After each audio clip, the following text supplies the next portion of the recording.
Hello everyone, welcome back into this channel, and today I would like to show you the way how you can create a poster with Photoshop on mobile phone. First, you just need to open your Photoshop on mobile version.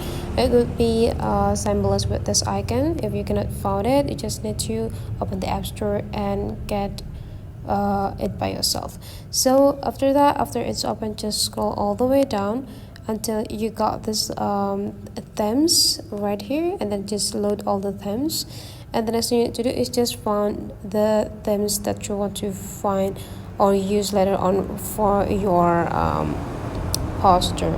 So let's say here I will let you go for a music festival, and the next just go tap on the template that you want to get, and then you just need to pick the picture that you want to use,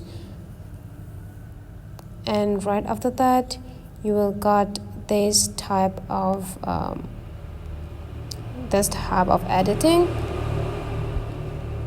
and now you are done. You just need to download it, but you need to consider that those only work for the premium versions, so make sure you already update your applications into the premium one.